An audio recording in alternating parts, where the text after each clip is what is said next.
नमस्कार दोस्तों, मैं पारुल चौहान आप सभी का स्वागत करती हूँ आपके अपने प्यारे से परिवार रोजगार विद अंकित में। कैसे हैं आप सभी? उम्मीद करती हूँ बेहतरीन होंगे। जल्दी से आप सभी लाइव आ जाएंगे, सेशन के साथ जुड़ जाएंगे ताकि मैं क्लास को स्टार्ट कर सकूं। प्रिया, योगेश, आर्यन, दिशा, सौरभ, नीरज, विजय, श्रुति, रंजीत, अतुल, राखी, निर्मा, तेजदार, सभी को मेरी तरफ से गुड आफ्टरनून, नमस्ते, राधे राधे, राम राम, सत श्री अकाल। प्यारे प्यारे बच्चों, कैसे हैं आप सभी? उम्मीद करती हूँ बेहतरीन होंगे। जल्दी से आप सभी लाइव आ जाएंगे ताकि मैं क्लास को स्टार्ट कर सकूं। और बेटा, जैसा कि आप जानते हैं, कल मैंने आपको मौर्य वंश जो है आपका कराया था फिनिश। बेटा 12:30 से क्लास शेड्यूल थी आज आपकी, है ना? क्योंकि आप ही ने तो मुझे बताया था कि मैथ्स की क्लास आपकी 1.5 घंटे चलेगी, तो 12:30 बजे से क्लास को शेड्यूल किया था मैंने। 12:30 बजे से ही शेड्यूलिंग में भी आपका दिखा रहा है 12:30 बजे से। ठीक है, तो 12:30 बजे से ही अब ये क्लास होगी आपकी। ठीक है, जो आप मुझे बोल रहे हो ना मैम टाइम पे आया करो, बेटा जी 12:30 बजे से क्लास आपकी 12:30 बजे खत्म हुई होगी। तो एग्जैक्ट 12:30 बजे नहीं स्टार्ट करके मैंने 2-3 मिनट आपकी बाद में स्टार्ट करी है। तो आपकी क्लास का टाइमिंग अब 12:30 बजे ही रहेगा। ठीक है, 12:05 का क्लास का टाइम हम नहीं है, क्योंकि सर ने आपकी लंबी क्लास ली होगी इसीलिए। ठीक है, तो वो ये क्लास आपकी 12:30 बजे से शुरू हुई है। वो मंडे से है मैम, वो मंडे को है मैम, 12 तक ही चलेगा मैथ का।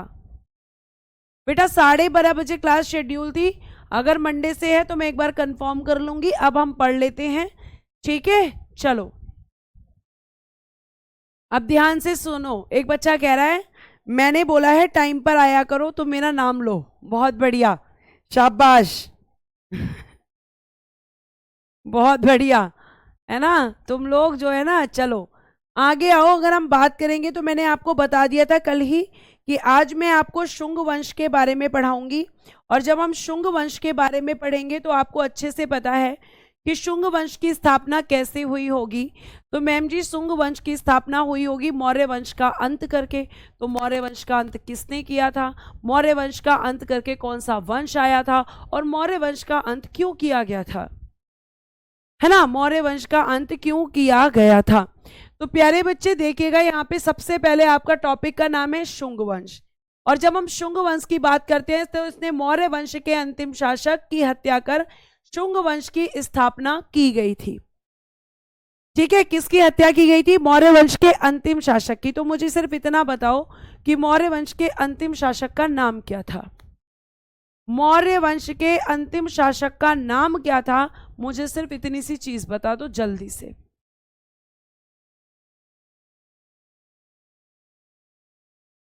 बताइए जल्दी से मुझे।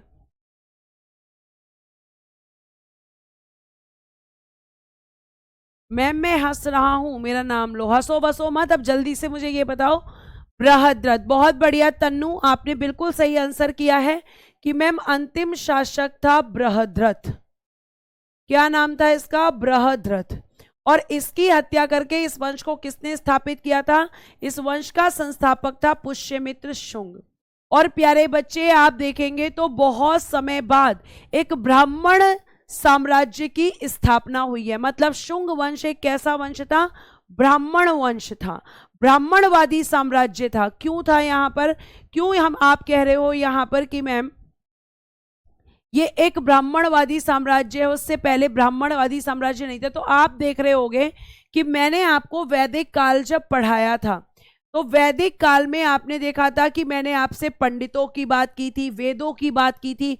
लेकिन उसके बाद जब मैंने आपको पढ़ाना शुरू किया जैन धर्म, जब मैंने आपको पढ़ाया बौद्ध धर्म, तो इन सब में मैंने आपको क्या बताया? केवल इन 2 धर्मों के बारे में।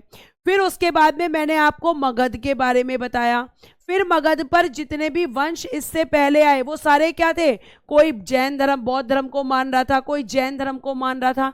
मतलब एक तरीके से सनातन धर्म किस में पड़ गया था? खतरे में। क्योंकि लोग जैन और बौद्ध धर्म की तरफ जो है आकर्षित हो रहे थे। और बौद्ध धर्म और जैन धर्म जो कि वेदों को मानते नहीं हैं, मूर्ति पूजा में विश्वास नहीं करते हैं, सभी धर्मों को कहते हैं कि जो धर्म है वो मेरे लिए सब बराबर है, तो लोग इस तरह की विचारधाराओं में चले गए थे। और जो शासक थे वो भी आपके क्या कर रहे थे, कोई बौद्ध धर्म को अपना रहा था, कोई जैन धर्म को अपना रहा था। तो शासक भी किसकी तरफ अट्रैक्ट हो रहे थे, जैन और बौद्ध धर्म की। तो इसे दिखा कि भैया सनातन धर्म तो खतरे में पड़ता जा रहा है, सनातन धर्म को तो खतरा हो रहा है। तो इसने ये वाली बात बृहद्रथ से कही। बृहद्रथ ने इसकी बात पर कोई ध्यान नहीं दिया, तो इसने क्या कर दिया, बृहद्रथ की हत्या कर दी। और खुद इसने क्या बनाया, फिर एक ब्राह्मण साम्राज्य बनाया। और इसने क्या किया, वेदों को, जो वेद आपके सनातन धर्म में काफी महत्व रखते हैं, उनको वापस इसने स्थापित करने की कोशिश की। और इसने बौद्ध धर्म के 84,000 स्तूपों को तोड़वा दिया था। अनुज, मैंने पीडीएफ बना दी है, इस पीडीएफ के साथ मर्ज होके आज आपको वो मिल जाएगी पीडीएफ। मैं लगाना भूल गई हूँ, जो मैंने कल लिखवाया था हिंदी में वो पूरा आपका बाइलिंगुअल फॉर्म में मैंने टाइप करा दिया है। इसी पीडीएफ के साथ बेटा आज ही आपको दे दूंगी, इस पीडीएफ के स्टार्टिंग में मर्ज कर दूंगी, क्लास के अंदर मर्ज नहीं करूंगी, क्लास के बाद कर दूंगी, ठीक है। तो अब इसका संस्थापक कौन है, पुष्यमित्र शुंग है। इनकी राजधानी क्या है, विदिशा। विदिशा कहां पड़ता है, मध्य प्रदेश में। इन्होंने अपनी भाषा क्या बनाई, संस्कृत। जबकि अशोक ने भाषा क्या बनाई थी, ऑफिशियल लैंग्वेज क्या कर दी थी, पाली कर दी थी, मतलब बौद्ध धर्म की भाषा को। तो ये आपका एक ऐसा शासक हुआ है जिसने ब्राह्मण साम्राज्य को दोबारा से स्थापित किया, ठीक है। और बेटा जी आपको ध्यान रखना है कि राजधानी क्या थी, विदिशा। इसकी भाषा, राजभाषा कितनी थी प्यारे बच्चे, संस्कृत। इसने अशोक के 84,000 स्तूपों को तुड़वा दिया था। इतने स्तूपों को तुड़वाया। स्तूप किसके लिए, आप कहोगे कि मैम वैसे तो स्तूप काफी पुराने समय से चलते आ रहे हैं, लेकिन स्तूपों की जब हम बात करते हैं तो स्तूपों की जो प्रसिद्धि बढ़ी वो बड़ी बौद्ध धर्म के समय से, क्योंकि आपके जो स्तूप है उनमें बौद्ध, भगवान बुद्ध के क्या रखे गए हैं, अवशेष रखे गए हैं। तो ये बौद्ध धर्म से संबंधित जो चीजें थी उनको खत्म करना चाहता था, तो इसने बौद्ध धर्म से बने हुए 84,000 स्तूपों को तोड़वा दिया था, ऐसा माना जाता है। लेकिन एक स्तूप ऐसा है जिसका निर्माण इसने खुद करवाया, तो वो कौन सा स्तूप है, तो ये बेटा जी आपको ध्यान रखना है, 84 नहीं है, ये 84,000 है। 8400 इसलिए लिख दिया जाता है क्योंकि कुछ इतिहासकारों का यह मत है कि 84,000 स्तूप तोड़ना बहुत बड़ी बात है, या 84,000 स्तूप बनवाना भी बहुत बड़ी बात है। लेकिन आप बुक्स में देखोगे तो 84,000 डेटा आपको देखने के लिए मिलेगा। जो 8400 कह रहे हैं विशाल, उसका उत्तर है कि बेटा 84,000 एक बहुत बड़ा डिजिट होता है, इसलिए बोला जाता है कि शायद 8400 होंगे, लेकिन गलती से 84,000 लिख दिया। लेकिन नहीं, ज्यादातर किताबों में 84,000 ही इसका डेटा देकर रखा हुआ है कि 84,000 स्तूपों को इसने तोड़वाया था, ठीक है। ये आपको ध्यान रखना है। बहुत बढ़िया। गुड़िया और इरफान खान कह रहे हैं कि मैम इसने एक स्तूप बनवाया था जिसका नाम है भरूत स्तूप। तो शुंग वंश की स्थापना किसने की, शुंग वंश का संस्थापक कौन था, शुंग वंश की राजधानी क्या थी, शुंग वंश की भाषा क्या थी, ये सब आपके दिमाग में रहना चाहिए, ठीक है। स्तूप कहाँ थे मैम, स्तूप कहाँ थे, मतलब स्तूप अलग अलग जगह पर थे शेखर। और स्तूप क्या थे, तो उसके लिए जाकर देखो बौद्ध धर्म वाली क्लास। स्तूप क्या थे, कौन कौन से स्तूप हैं, कौन कौन से फेमस आपके स्तूप हैं, सारा कुछ मैंने उसमें बताया है, ठीक है। आगे देखिएगा प्यारे बच्चे, भरूत स्तूप का निर्माण किसने करवाया था, पुष्यमित्र शुंग ने। और ये भरूत स्तूप कहां पर पड़ता है मैम, तो बेटा जी भरूत स्तूप आपका पड़ता है मध्य प्रदेश में। और मध्य प्रदेश के किस जिले में है, तो आप देखना गौतम बुद्ध वाले चैप्टर में मैंने लिखवाया है, सतना जिले में, सतना डिस्ट्रिक्ट के अंदर बेटा जी ये आपका मध्य प्रदेश के अंदर आपको देखने के लिए मिलेगा, ठीक है। ये आपको ध्यान रखना है। बता तो रही हूं गुनगुन की बुक्स में गलत भी होता है, लेकिन बता तो रही हूं कि 84,000 बुक्स में डेटा दे रखा है और कहा जाता है कि 84,000 एक बहुत बड़ा नंबर होता है, इसलिए शायद 8400 स्तूपों को तुड़वाया होगा। आप मेरी बात पूरी सुनोगे तभी तो बात समझ में आएगी कि मैंने दोनों चीजें आपको बता दी हैं,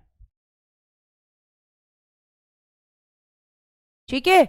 दोनों ऑप्शन कभी नहीं आएंगे, प्रवती महातो कभी दो ऑप्शन नहीं आएंगे, 84,000 ही ऑप्शन में आएगा, ठीक है, आगे देखिए, भरूच स्तूप का निर्माण पुष्यमित्र शुंग ने करवाया था और ये कहां पर था? मध्य प्रदेश के सतना जिले में। किससे संबंधित स्तूप था? बौद्ध धर्म से ही संबंधित था, बौद्ध धर्म से ही संबंधित स्तूप बेटा ये था, और ये एक स्तूप है जो इसने निर्मित करवाया था। ठीक है, आगे, इसके काल को वैदिक पुनर्जागरण का काल कहा जाता है। क्यों कहा जाता है? क्यों कहते हैं कि दोबारा से वैदिक चीजें आपकी आ गई थी इसके समय पे? क्योंकि इसने जो वेद, जिनके महत्व को बौद्ध धर्म और जैन धर्म ने खत्म कर दिया था, ठीक है, तो आपको ध्यान रखना है कि बौद्ध धर्म और जैन धर्म जो कि वेदों के महत्व को नकार देते हैं, इसने दोबारा से उन वेदों के महत्व को स्थापित किया। इसने सनातन धर्म को वापस लाने की कोशिश की, तो इसलिए क्या कहा जाता है कि इसका समय वैदिक पुनर्जागरण का काल है। ठीक है, यह आपको ध्यान रखना है। आगे प्यारे बच्चे, यवनों का आक्रमण इसी के समय हुआ, और इसके समय किस यवन ने आक्रमण किया था? डेमेट्रियस ने। अब मैम ये डेमेट्रियस कौन था, ये यवन कौन थे? तो प्यारे बच्चे, इसके बाद आपका एक चैप्टर स्टार्ट होगा, भारत पर विदेशी आक्रमण। क्या स्टार्ट होगा? भारत पर विदेशी आक्रमण। उसमें मैं आपको बताऊंगी कि इंडो ग्रीक्स कौन थे, उसमें मैं आपको बताऊंगी कि हिंद यवन कौन थे। यवन मतलब ग्रीक शासक जो थे, यूनान कह लो, यवन कह लो, इंडो ग्रीक्स इनको कहा जाता है। इंडो ग्रीक्स यानी कि हिंद यवन शासक। और ये कहां से आ रहे हैं? भारत के बाहर से। भारत के बाहर से आकर के क्या कर रहे हैं? तो बेटा भारत से बाहर से आकर भारत पर आक्रमण करके भारत में अपनी चीजों को स्थापित करने की कोशिश कर रहे हैं। तो ये कब पढ़ाऊंगी मैम? ये पढ़ाऊंगी इसके बाद, अगला चैप्टर है, तो वहां पे आपको बहुत अच्छे से समझ में आएगा कि इंडो ग्रीक्स कौन थे। अभी आपको ध्यान रखना है कि इंडो ग्रीक्स का जो आक्रमण हुआ वो किसके समय? तो पुष्यमित्र शुंग के समय। किसने किया था? डेमेट्रियस प्रथम ने, डेमेट्रियस ने किया था, यह आपको ध्यान रखना है। ठीक है, यह आपको ध्यान रखना है। तो इसके समय किसका कौन विदेशी लोग आक्रमण कर रहे हैं? इंडो ग्रीक्स मैम, हिंद यवन शासक आक्रमण कर रहे हैं। और आक्रमण करने के बाद क्यों कर रहे हैं? क्योंकि उन्हें भारत में शासन करना है, वो भी भारत पर शासन करना चाहते हैं। तो इंडो ग्रीक्स का जो आपका पहला अटैक होता है वो किसके समय? तो बेटा जी पुष्यमित्र शुंग के समय होता है। ठीक है, इंडो ग्रीक्स कह लो, यूनान कह लो, यमन कह लो, वही बातें हैं। ठीक है, आगे देखिएगा प्यारे बच्चे, इसके दरबार में पतंजलि रहते थे जिन्होंने योग शास्त्र लिखा था। कौन रहते थे इसके दरबार में? आप कहोगे कि इसके दरबार में पतंजलि रहते थे, और इन्होंने क्या लिखा था? योग शास्त्र लिखा। ठीक है, ये आपको ध्यान रखना है। और प्यारे बच्चे, जो आपके पतंजलि रहते थे, इन्होंने योग शास्त्र लिखा एवं महाभाष्य भी रहते थे। और महाभाष्य पाणिनि के अष्टाध्यायी से, इसका क्या मतलब है? पाणिनि के अष्टाध्यायी से इसका क्या मतलब है? बताइए जल्दी से।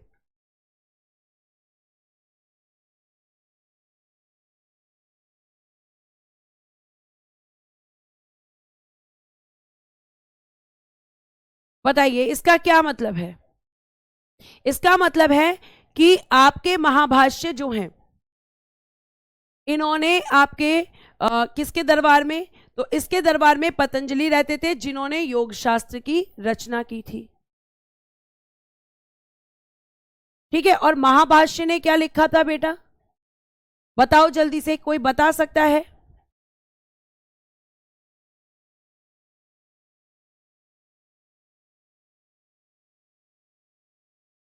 महाभाष्य ने किसकी रचना की थी? बताइए जल्दी से, आप लोगों से पूछूंगी मैं।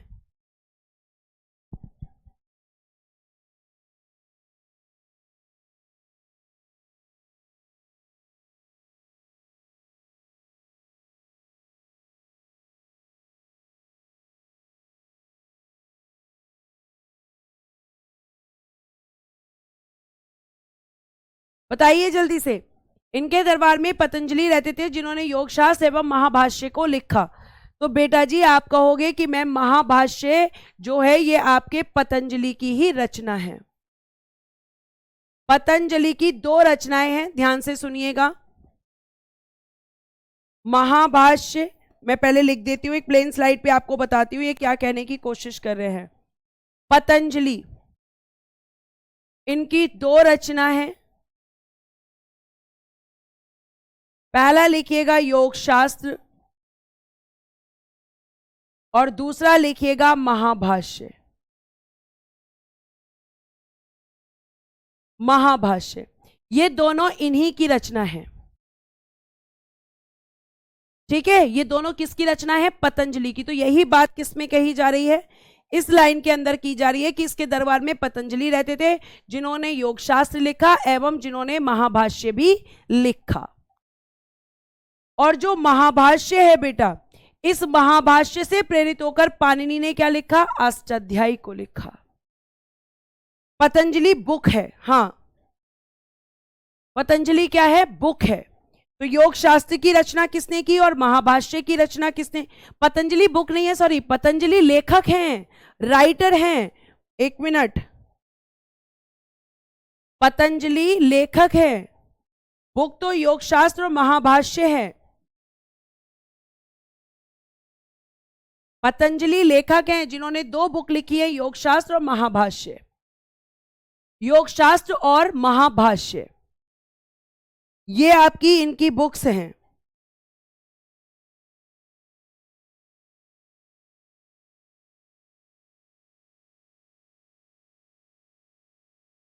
इतनी बात समझ में आई? अब देखिएगा बेटा, यहां पे लिखा है कि पाणिनि के अष्टाध्यायी से।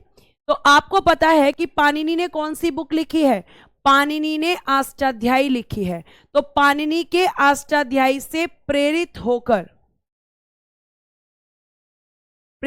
होकर महाभाष्य की रचना की। महाभाष्य की रचना की। इसको पूरा कर लेना क्योंकि आप आधा सेंटेंस समझ नहीं पाओगे। पाणिनि की अष्टाध्यायी से प्रेरित होकर किसकी रचना की है? महाभाष्य की। हां बेटा, पतंजलि जो है, अगर हम बात करते हैं तो पतंजलि का मतलब होता है कि पतंजलि एक राइटर हैं जिन्होंने 2 किताबें लिखी हैं। और इन 2 किताबों की अगर हम बात करते हैं तो एक योग शास्त्र है और एक बेटा जी यहाँ पे महाभाष्य है। और महाभाष्य की रचना पाणिनि की अष्टाध्यायी से प्रेरित होकर महाभाष्य की रचना की थी। तो किसने की थी? पतंजलि ने। अगर आप कहें तो ये लाइन मैं प्लेन बोर्ड पर लिख देती हूं कि 2 रचनाएं की थी, इसमें से जो महाभाष्य लिखिएगा पाणिनि की अष्टाध्यायी से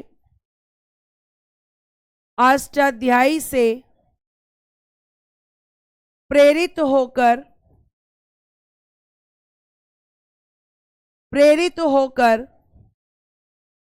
पतंजलि ने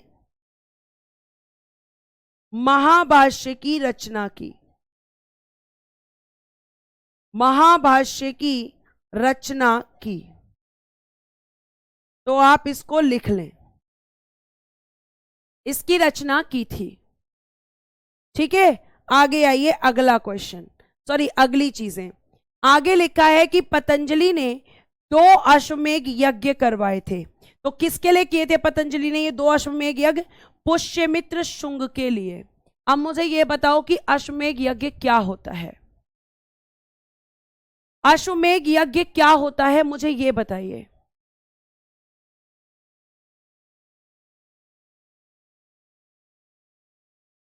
पतंजलि ने 2 अश्वमेध यज्ञ किए, आप यहां पे करवाए की जगह लिख लो किए। तो किसके लिए किए? तो पुष्यमित्र शुंग के लिए। अश्वमेध यज्ञ मैंने आपको बताया था, वीडियो चेक कर लो मैम एक बार, ठीक है।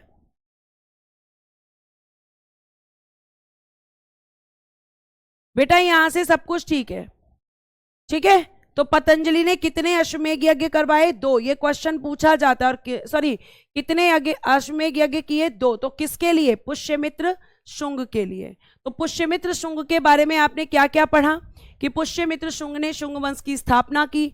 पुष्यमित्र शुंग जो है उनकी राजधानी, उनकी भाषा, ठीक है। उसके बाद मैंने आपको बताया कि इसने 84,000 स्तूप तुड़वाए, इसने एक स्तूप भरूत स्तूप का निर्माण करवाया। इसके काल को वैदिक का पुनर्जागरण काल कहा जाता है। यवनों का आक्रमण इसी के समय पर हुआ। इसके दरबार में पतंजलि रहते थे, जिन्होंने महाभाष्य और योग शास्त्र की रचना की। उन्होंने महाभाष्य की रचना पाणिनि की अष्टाध्यायी से प्रेरित होकर की, प्रेरित मतलब इंस्पायर्ड होकर, ठीक है। और पतंजलि ने 2 अश्वमेघ यज्ञ किए, किसके लिए? तो आप कहोगे पुष्यमित्र शुंग के लिए, जिसमें मैंने आपको बताया था कि घोड़ा छोड़ा जाता था राजा के द्वारा। जो बच्चे पढ़ रहे हैं लगातार वो आंसर भी कर रहे हैं, ठीक है। आगे देखिएगा प्यारे बच्चे, अगर मैं आगे बात करती हूं तो आगे लिखा है पुष्यमित्र शुंग के उत्तराधिकारी। पुष्यमित्र शुंग के क्या लिखे हुए हैं बेटा? आप कहोगे मैम पुष्यमित्र शुंग के उत्तराधिकारी यहां पर लिखे हुए हैं। तो बेटा जी पुष्यमित्र शुंग के पहले उत्तराधिकारी पढ़ो कौन कौन थे। एक अग्निमित्र थे, एक वसुज्येष्ठ थे, एक वसुमित्र थे, और इंपॉर्टेंट कौन सा है? एक तो देवभूति, बहुत इंपॉर्टेंट है क्योंकि अंतिम शासक है। और अग्निमित्र ये पुष्यमित्र शुंग का बेटा है, इसलिए ये भी इंपॉर्टेंट है, ठीक है। तो आप कहोगे यहां पर कि मैम पुष्यमित्र शुंग के जो उत्तराधिकारी हैं वो अग्निमित्र हैं, जो कि आप कह सकते हो कि विदर्भ युद्ध से संबंध है इनका। अब ये विदर्भ युद्ध क्यों हुआ था, आखिर इसका क्या कारण था, क्यों अग्निमित्र ने विदर्भ युद्ध किया था? अब देखिए यहां पर ध्यान से, पुष्यमित्र शुंग का जो उत्तराधिकारी है उसका नाम है अग्निमित्र। और अग्निमित्र कौन है?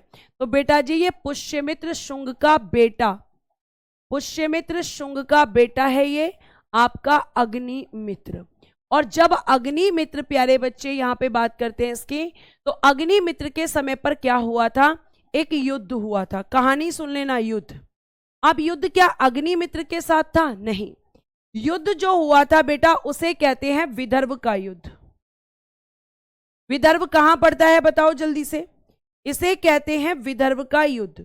और ये जो विदर्भ का युद्ध हुआ था ये आपके विदर्भ साम्राज्य को लेकर था, विदर्भ राज्य को लेकर, या विदर्भ राज्य के लिए, फॉर विदर्भ स्टेट। और विदर्भ वाला हिस्सा आपका कहां पड़ता है ये आप बताएंगे। तो यहां पे ये विदर्भ राज्य के लिए हुआ, तो किस किस के बीच में हुआ? तो एक देखिए वहां पे नाम लिखा हुआ है यज्ञसेन, और एक यहां पे प्यारे बच्चे आप लिखेंगे माधव सेन। पर मैम वहां तो अग्निमित्र का नाम है। सुन लीजिए अब यहां पे क्या होता है। ये दोनों ही जो विदर्भ वाला क्षेत्र था, विदर्भ वाला एरिया था, यज्ञसेन कहते थे मैं इसका राजा हूं, और माधवसेन कहता था मैं इसका राजा हूं। ये दोनों आपस में झगड़ते थे। किसके लिए झगड़ते थे? तो आप कहोगे कि मैम ये दोनों आपस में झगड़ते थे। और किस चीज के लिए झगड़ते थे? तो आप कहोगे बेटा कि ये दोनों आपस में झगड़ रहे थे मैम विदर्भ के लिए, विदर्भ वाले क्षेत्र के लिए ये दोनों आपस में झगड़ रहे थे, क्योंकि विदर्भ वाला जो क्षेत्र है इस पे 2 लोग अपना अपना अधिकार जमाते थे और इन दोनों के बीच झगड़े चलते रहते थे। अब ये झगड़ा इतना बढ़ गया कि माधव सेन की एक बहन है जिसका नाम है मालविका। मालविका कौन है? तो माधव सेन की बहन है, माधव सेन की बहन है। अब यज्ञसेन क्या करता है? इस मालविका को एक तरीके से हम कह सकते हैं किडनैप कर लेता है, यानी अपहरण करके ले जाता है, इसको अपनी कैद में रख लेता है और इसको ब्लैकमेल करता है कि भैया तुम्हें छोड़ना होगा, तुम्हें क्या करना होगा? छोड़ना होगा। जिस बच्चे ने बोला है विदर्भ महाराष्ट्र में वो सही बोल रहे हैं। अब आगे सुनिए, तो यहां पे किडनैप कर लिया, इसका अपहरण कर लिया, किसका? माधव सेन की बहन का। किसने? यज्ञसेन ने। अब ये जो माधव सेन है ये किसके पास गया हेल्प के लिए? ये पहुंचा हेल्प के लिए अग्निमित्र के पास। और अग्निमित्र ने क्या किया?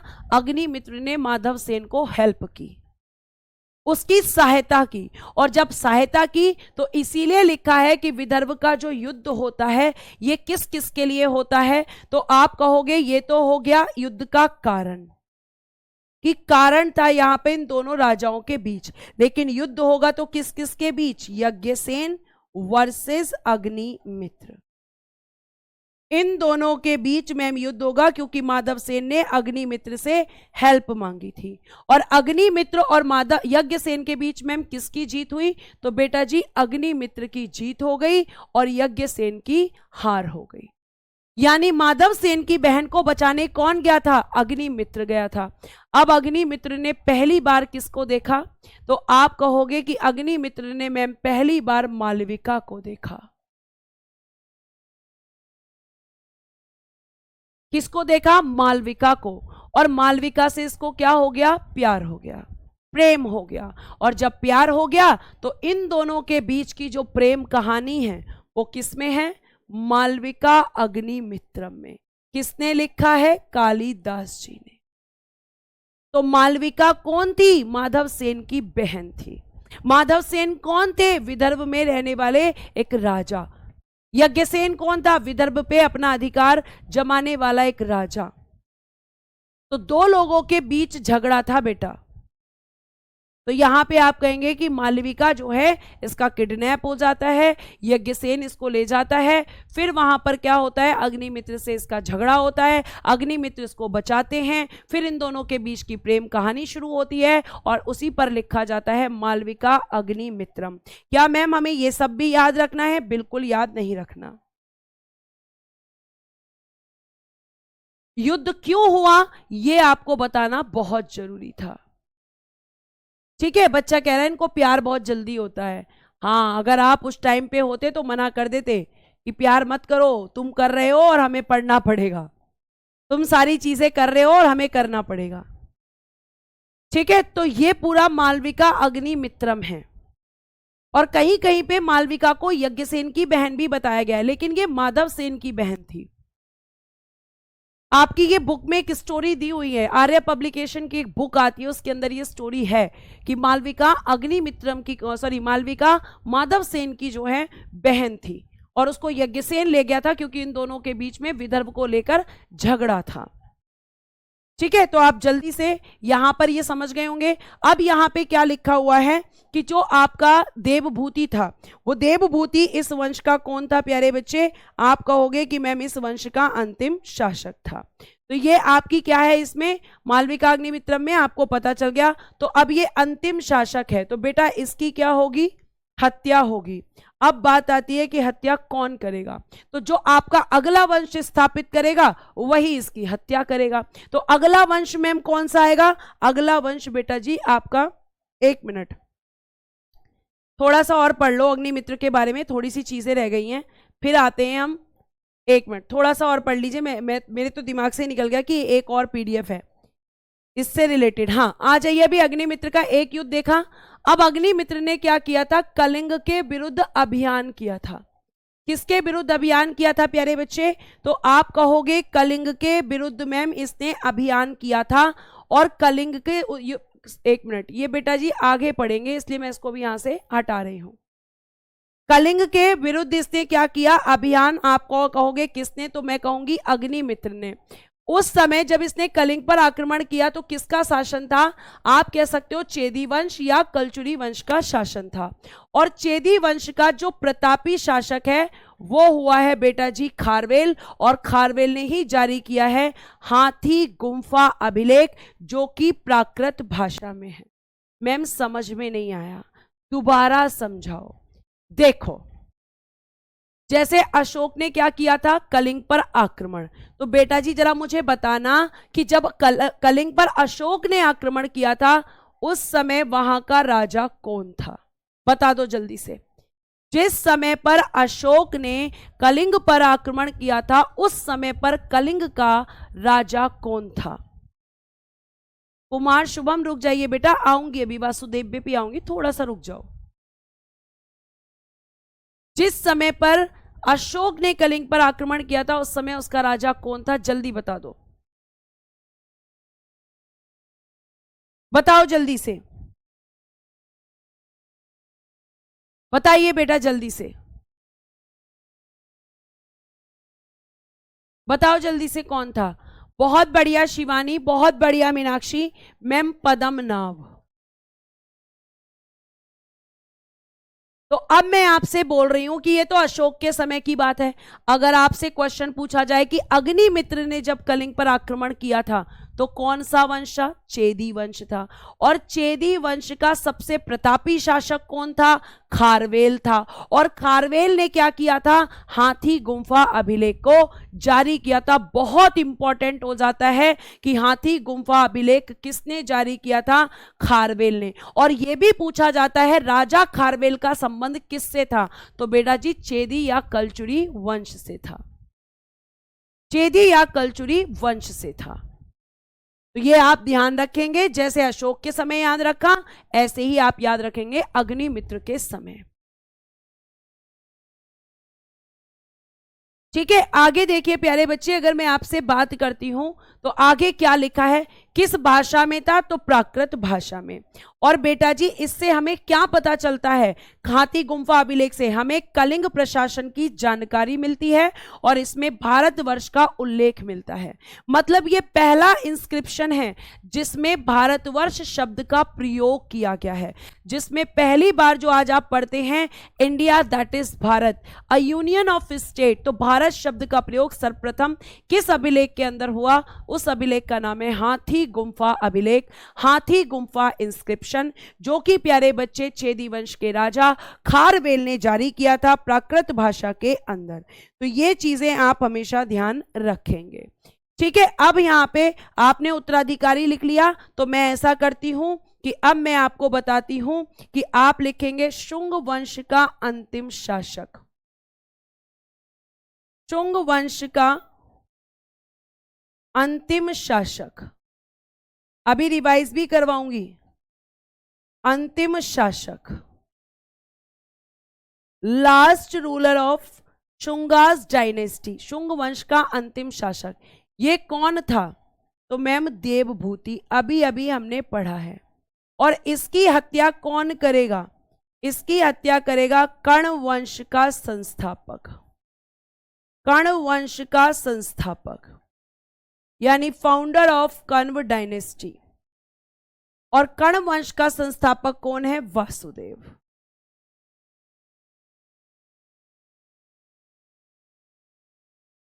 कर्ण वंश का संस्थापक कौन है? वासुदेव।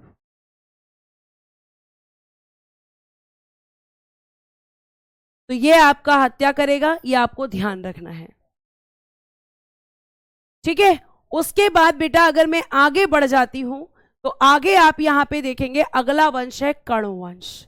इसमें मुझे बहुत ज्यादा आपको नहीं पढ़ाना और ना आपको बहुत ज्यादा पढ़ना। क्यों मैम? क्योंकि यहां से क्वेश्चन यही आता है कि पहला शासक मतलब संस्थापक कौन था, या कौन सा वंश आपका पुष्यशुंग वंश के बाद कौन सा वंश आया, या कर्ण वंश किस वंश के बाद आया, या फिर पूछा जाता है कर्ण वंश का अंतिम शासक। तो प्रथम शासक कौन था? जाहिर सी बात है कि मैम वासुदेव था, इसने ही स्थापित किया था।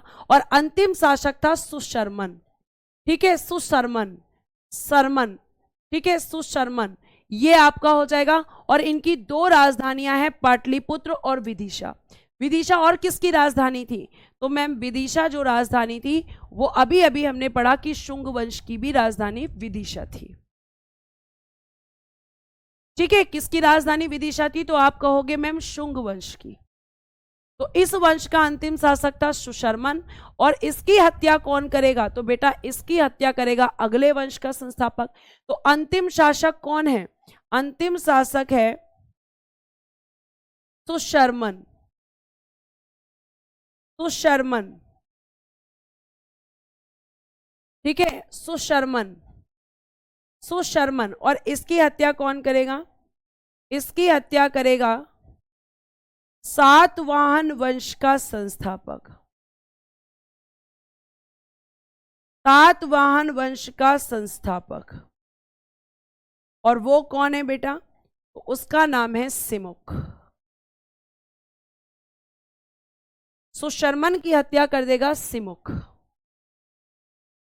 तो सिमुक क्या बनाएगा? एक नया वंश जिसका नाम है सातवाहन वंश।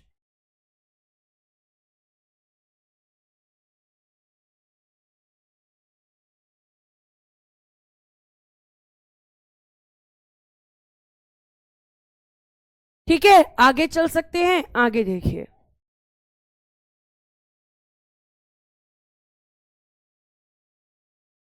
अब ये है आपका सातवाहन वंश, या इसको कहते हैं आंध्र सातवाहन वंश। मैम आंध्र सातवाहन वंश क्यों कहते हैं? क्या क्या इसमें ऐसी चीज है कि हम इसको ऐसा कहते हैं? ठीक है, तो बेटा मैं आपको ये बता दूं कि इस वंश को, सातवाहन वंश को, कई बार हम कहते हैं कि ये अंधकार का वंश था। ऐसा क्यों कह रहे हो आप मैम?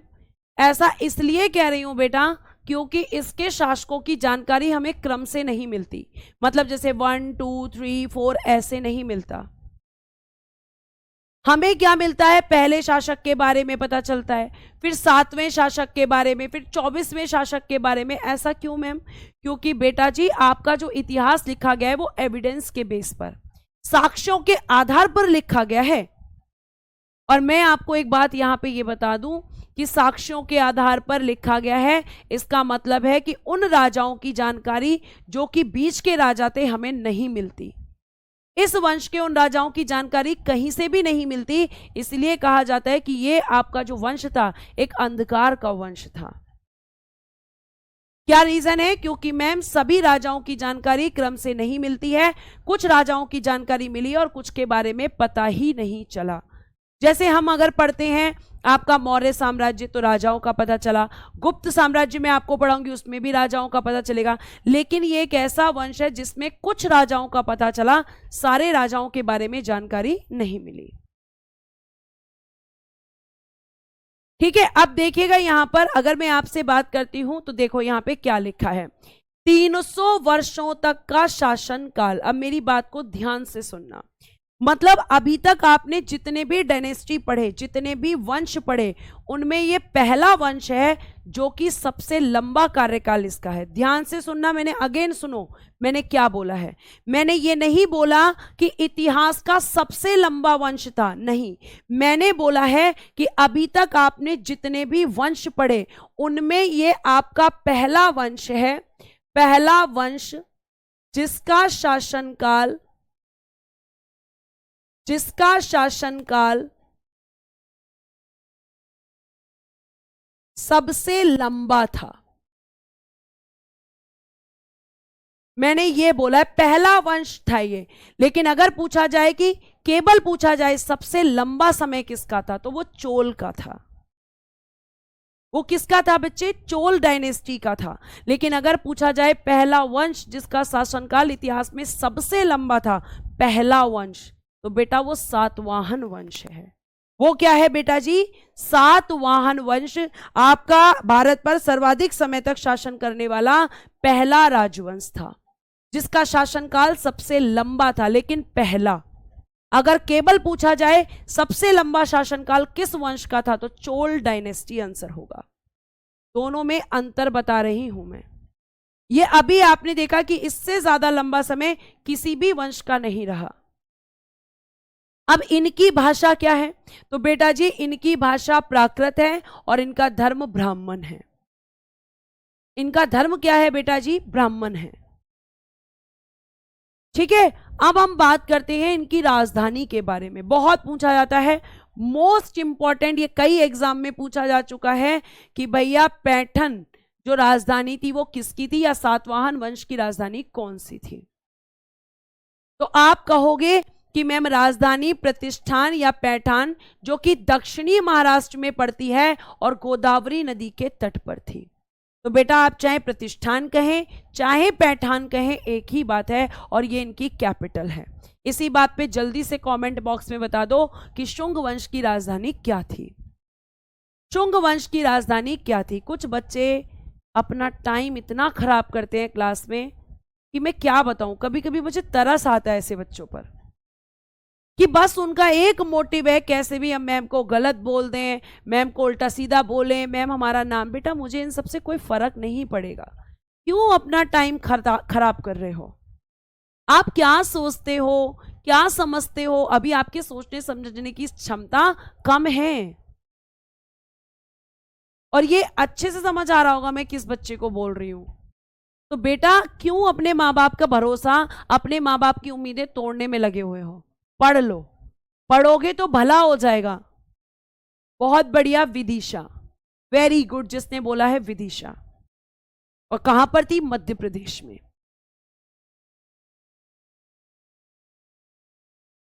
ठीक है, तो पढ़ लो, पढ़ाई पे ध्यान दो, इन सब चीजों में कुछ नहीं रखा है, फालतू की बातों में कुछ नहीं रखा है, कुछ भी नहीं रखा है। अब देखिए यहां पर राजधानी प्रतिष्ठान या पैठान, जो कि आपकी कहां पर थी? गोदावरी नदी के तट पर दक्षिणी महाराष्ट्र में थी। विदिशा मध्य प्रदेश में है बेटा, महाराष्ट्र में नहीं। आगे आइएगा, इसका संस्थापक कौन था? सिमुक, मैंने अभी बताया, कर्ण वंश के अंतिम शासक सुशर्मन की हत्या करके इसने क्या किया था? सातवाहन वंश को स्थापित किया था। ठीक है, आगे आ जाइए, अगला क्वेश्चन। सातवाहन वंश के बारे में जानकारी मिलती है नागनिका अभिलेख से, नासिक अभिलेख से, और बेटा जी हाथी गुम्फा अभिलेख से। अब इसी बात पे जल्दी बता दो, हाथी गुम्फा अभिलेख किसने जारी किया था? ये तीन ऐसे इंस्क्रिप्शंस हैं, ये तीन ऐसे आपके अभिलेख हैं जो हमें ये बताते हैं कि भैया सातवाहन वंश में क्या क्या चीजें हुई थी। ठीक है, ये आप ध्यान रखेंगे, तो ये चीजें आपको पता होनी चाहिए। जल्दी से आप यहां तक नोट करेंगे, और फिर बेटा जी मैं और ज्यादा टाइम नहीं दूंगी नोट करने का।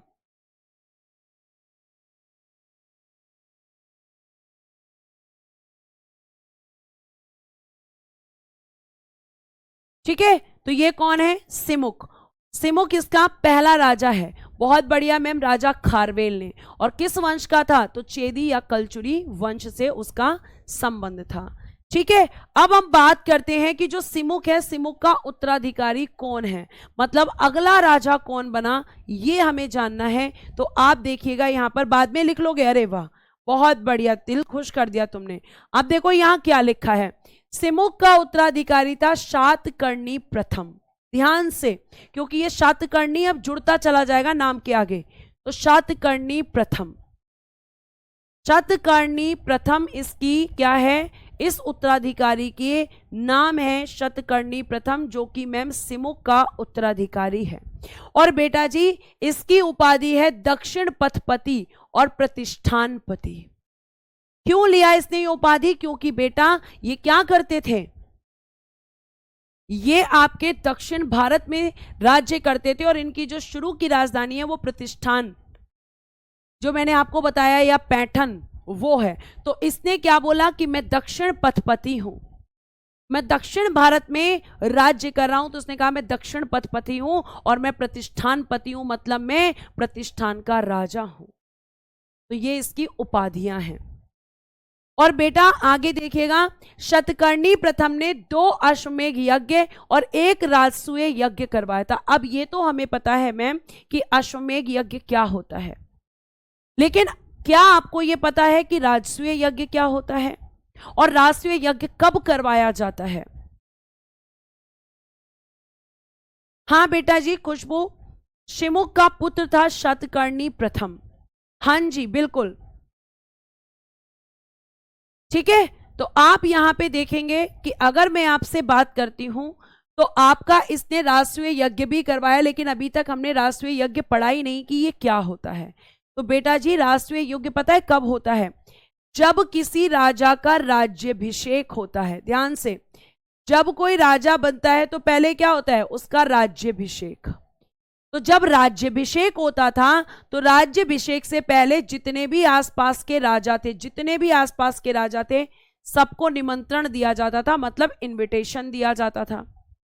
और इनविटेशन देने के बाद वहां पर सारे राजा उस राजा के राज्याभिषेक में आते थे, और इस राज्याभिषेक के समय जो यज्ञ किया जाता था उसे कहते थे राजसूय यज्ञ। यानी जब राजा का राज्याभिषेक हो रहा है, राजा अपने पद को हासिल करने जा रहा है, तो उससे पहले एक यज्ञ होता था और इसमें बड़े बड़े पुरोहितों को बुलाया जाता था, दान दक्षिणा दी जाती थी, बड़े बड़े राजाओं को इनविटेशन दिया जाता था, रिश्तेदारों को बुलाया जाता था, और ये आपको ध्यान रखना है। ठीक है, तो ये आपको ध्यान रखना है। गौरव बताऊंगी बेटा कि मैट्रियार्कल सोसाइटी थी या पैट्रियार्कल सोसाइटी थी, उसका भी आंसर मैं आपको दूंगी। इसमें बड़ा कंफ्यूजन रहता है कि मैट्रियार्कल सोसाइटी थी कि पेट्रियार्कल सोसाइटी थी। आऊंगी, आपके प्रश्न का भी उत्तर दूंगी, लेकिन अभी आप सुने। तो राष्ट्रीय यज्ञ क्या होता है आपको समझ में आया, और अश्वमेध यज्ञ ऑलरेडी मैं आपको बता चुकी। ठीक है, उसके बाद में देखिएगा, अब यहां पे इसने अपनी राजधानी कहां बनाई, अमरावती। और अमरावती बेटा जी कहां पड़ता है, तो वर्तमान आंध्र प्रदेश में। वर्तमान आंध्र प्रदेश में आपका अमरावती पड़ता है, जहां पर आपका 25वें नंबर का हाईकोर्ट बनाया गया है। यह आपको ध्यान रखना है। जो मुझे क्वेश्चन बेटा जी वैलिड क्वेश्चन दिखेगा, चाहे वो लड़के का हो चाहे लड़की का, उसी का मैं आंसर दूंगी। अगर आपको लग रहा है कि मैं लड़का लड़की में डिस्क्रिमिनेशन कर रही हूं, तो आपकी सोच बहुत गलत है, बहुत गलत सोच है आपकी। ठीक है, चाहे लड़के का बैलिड क्वेश्चन हो या लड़की का, मुझे मतलब लड़के लड़की से नहीं है, वो मुझे मतलब अपने आप से है। ठीक है, तो देखिएगा यहां पर अमरावती, अमरावती की जब मैं बात करती हूं तो ये कहां पर थी, आंध्र प्रदेश में। मतलब इनकी राजधानी पहले क्या थी, प्रतिष्ठान या पैठान। इसने क्या बना दी राजधानी, तो आप कहोगे मैम इसने बना दी अमरावती। और बेटा अगर मैं आपसे आगे बात करती हूं, तो शतकर्णी प्रथम का जो नाम है, इसे एल्डर सेरागोन भी कहा जाता है। इसे क्या कहा जाता है, एल्डर सेरागोन भी इसको कहा जाता है। और बेटा जी एक पुस्तक मिलती है इसी समय पर, पेरिप्लस ऑफ द एरिथ्रियन सी, जिसका आप अगर मुझसे पूछोगे तो राइटर कौन है, तो मैं कहूंगी राइटर अज्ञात है।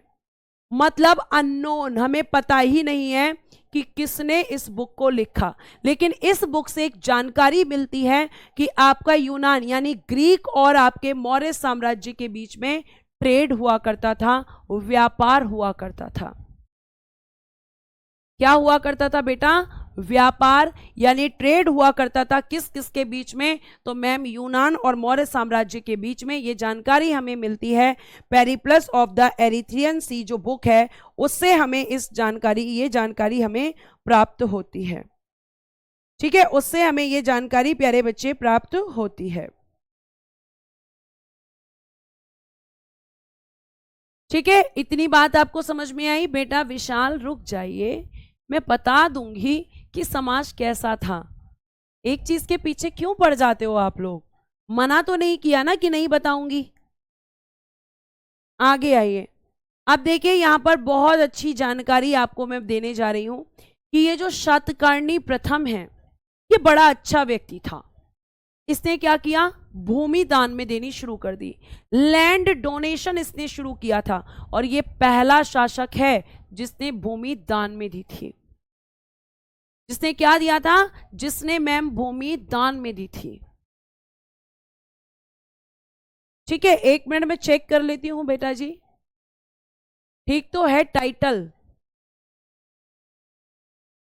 ठीक है, तो भूमि दान की प्रथा प्रारंभ किसने की थी, शतकर्णी प्रथम ने। लेकिन मैम आपको कैसे पता चलता है, या इतिहासकारों को कैसे पता चलता है कि ये पहला शासक था जिसने भूमि दान में की थी, या इसी ने इस सिस्टम को शुरू किया था, लैंड डोनेशन का सिस्टम इसने शुरू किया था। तो बेटा देखो ध्यान से, इस बात की जानकारी नाना घाट अभिलेख से प्राप्त होती है, जिसे शतकर्णी प्रथम की पत्नी नागनिका द्वारा जारी किया गया था। तो आपका एक इंस्क्रिप्शन है, नानाघाट इंस्क्रिप्शन।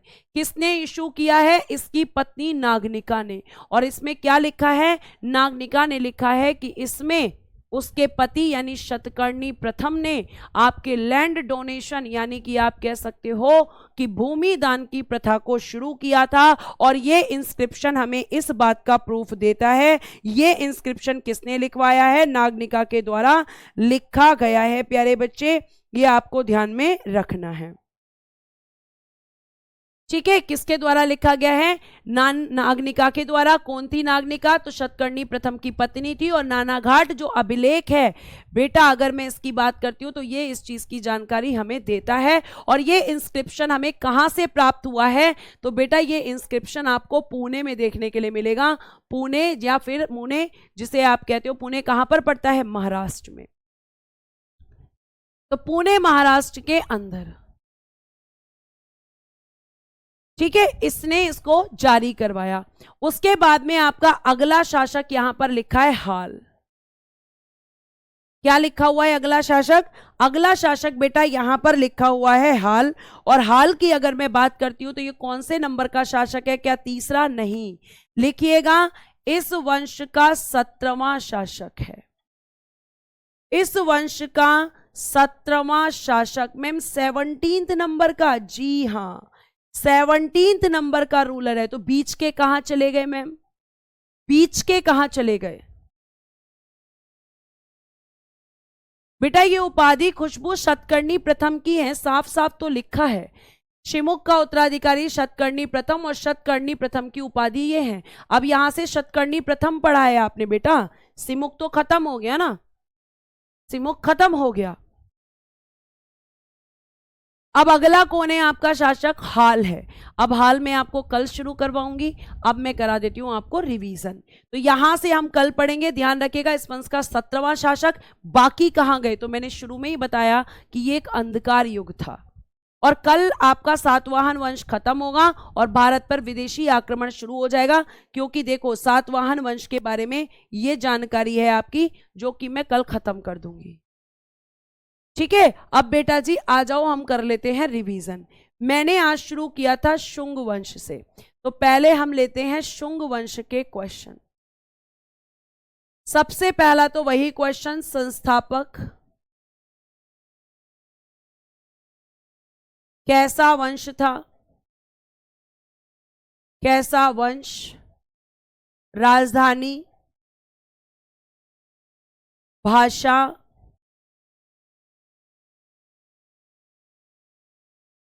योगशास्त्र एवं महाभाष्य के लेखक।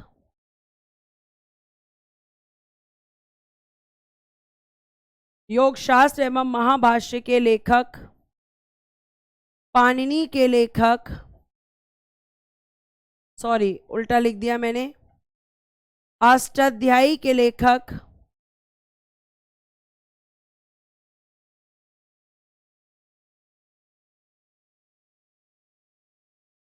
पुष्यमित्र शुंग ने किस स्तूप का निर्माण करवाया? किस स्तूप का निर्माण करवाया?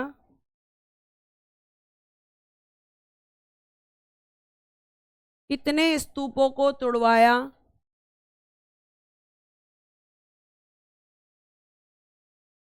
कितने स्तूपों को तुड़वाया? अगर हम आगे बात करते हैं तो कितने अश्वमेध यज्ञ करवाए?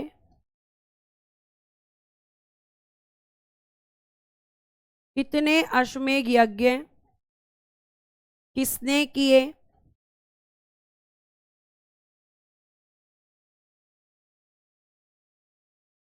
उसके बाद में इसका उत्तराधिकारी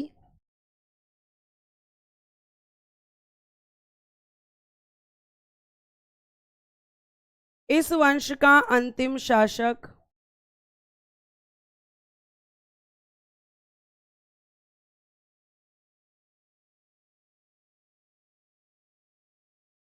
मालविका अग्निमित्रम के लेखक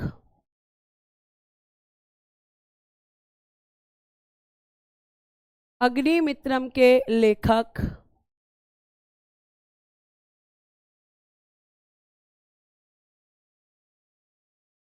नेक्स्ट और हाँ,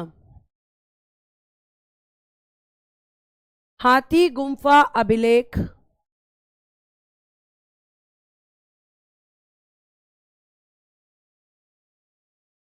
किसने जारी किया? किस भाषा में थे? और बेटा जी किस वंश का राजा था ये? किस वंश का राजा? ठीक है, किस वंश का राजा था जिसने इसे जारी किया था? फिर कर्ण वंश का हम बात करते हैं तो संस्थापक कौन था? राजधानी क्या थी? और अंतिम शासक कौन था?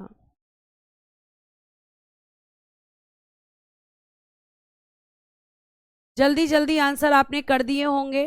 अब देखो, संस्थापक था मैम पुष्यमित्र शुंग। कैसा वंश था? ब्राह्मण। राजधानी विदिशा मध्य प्रदेश। भाषा संस्कृत। योगशास्त्र एवं महाभाष्य के लेखक पतंजलि। अष्टाध्यायी के लेखक पाणिनि। भरूच स्तूप का निर्माण पुष्यमित्र ने।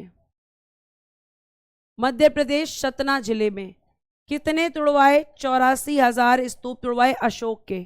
कितने? अश्वमेध 2। किसने किया? पतंजलि ने। इसका उत्तराधिकारी अग्निमित्र। इस वंश का अंतिम शासक देवभूति।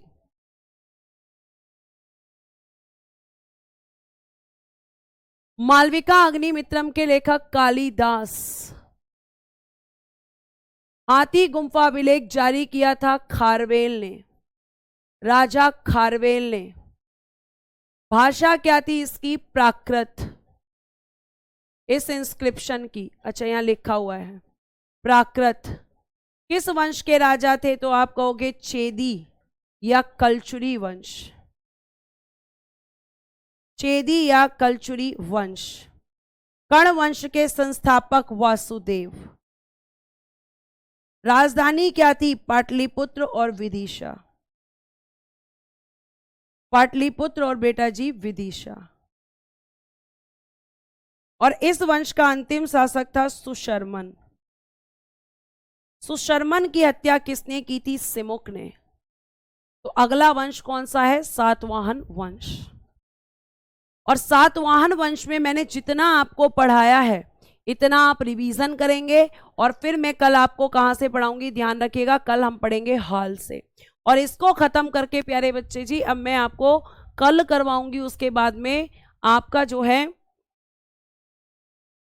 सॉरी, कल मैं आपको करवाऊंगी आपका, हाँ, भारत पर विदेशी आक्रमण। ठीक है, इसको खत्म करा के। तो आज हम इतना ही रखते हैं, बाकी की चीजें करेंगे कल की क्लास में। आज के लिए धन्यवाद। उम्मीद करती हूं कि आपको रिवीजन बेहतरीन तरीके से आपने कर लिया होगा, सारे आंसर किए हैं। अगर किए हैं तो थम्स अप करके जरूर जाना। आज के लिए हम इतना ही रखते हैं। PYQ के सारे क्वेश्चन बना पा रहे हैं मैम अब?